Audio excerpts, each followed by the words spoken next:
Fala, meus nego! Hoje no Nerdista Retrô vou contar um pouco sobre esse game que fez parte da infância de muita gente. Vou falar de Street Fighter, essa franquia que cativou uma quantidade enorme de fãs. Fica até o final, pois vou contar inúmeras curiosidades e easter eggs desse jogo que com certeza está no coração de todos.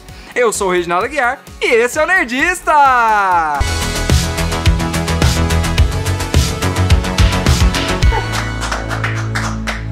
A história de Street Fighter começa quando um campeonato de lutas voltadas para todo mundo, chamado de The World Warrior, é criado. Você está na pele de Ryu, como participante e com o objetivo lógico de ganhar a competição. Mas entre os participantes, temos uma galerinha de vários lugares do mundo, incluindo o participante final, que é da Tailândia e que também foi o criador da competição. Já eu falo um pouco mais sobre esse participante. Então, inicialmente, a ideia do jogo era simples: ganhar o torneio. Street Fighter é uma série de jogos de luta que tiveram início lá em 1987 pela Capcom.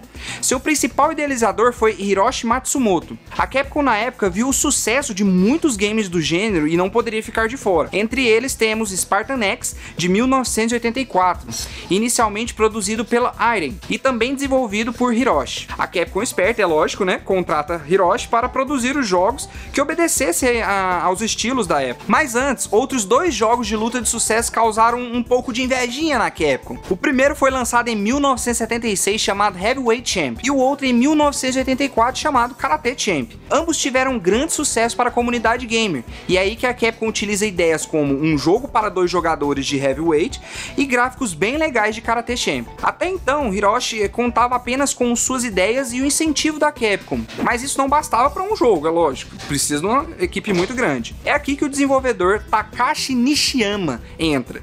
O seu papel foi de incrementar algo que realmente fizesse a diferença. Ele insere ao game a capacidade de utilizar o controle com 8 posições, dando mais precisão aos movimentos e criando um novo estilo de jogo.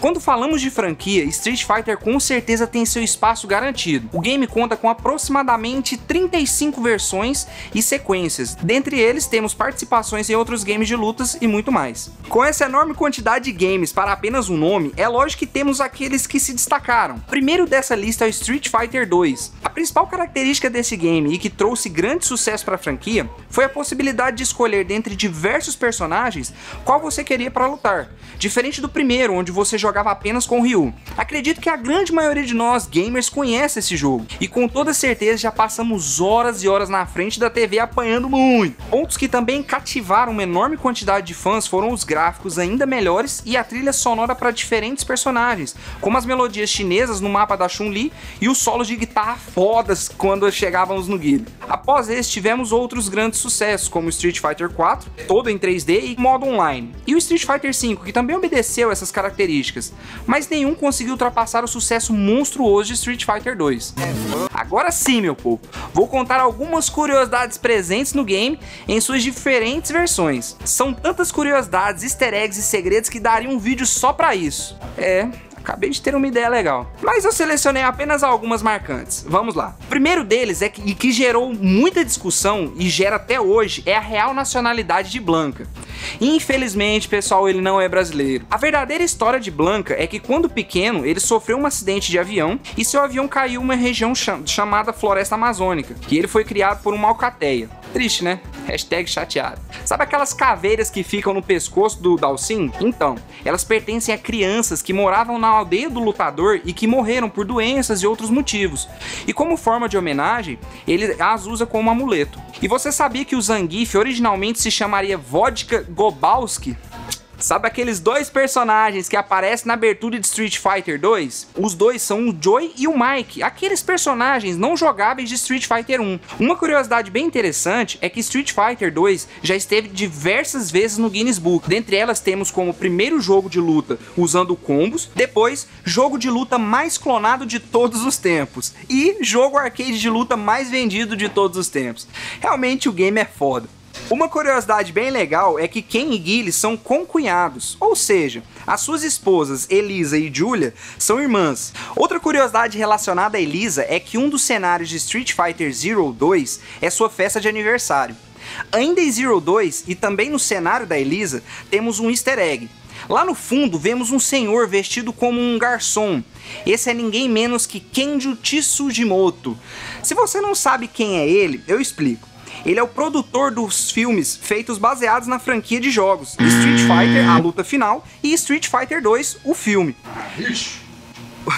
Outra curiosidade, um tanto que na cara, é relacionada ao jogo Final Fight, onde todos os personagens do game estão retratados como figurantes no fundo do cenário Metro City. Lembra que lá no início do vídeo eu citei um personagem que organizou o The World Warrior, lá do primeiro Street Fighter? Esse personagem é o Sagat.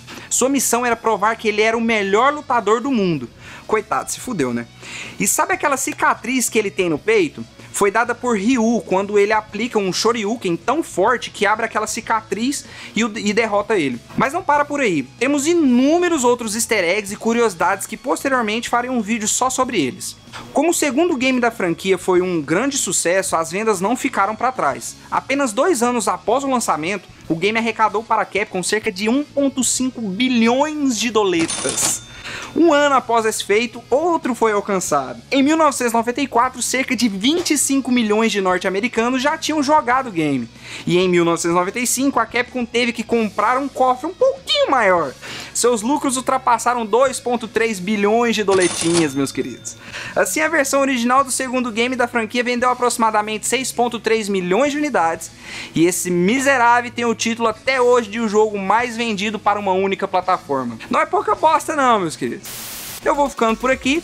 E não se esqueça de visitar a Mandrake Comic Shop aqui do lado Vaca Brava, em Goiânia. E se você não é daqui, basta visitar o site que está aparecendo aqui na tela e na descrição do vídeo. E dê uma olhadinha nos vídeos que estão aparecendo aqui do lado. Valeu, falou!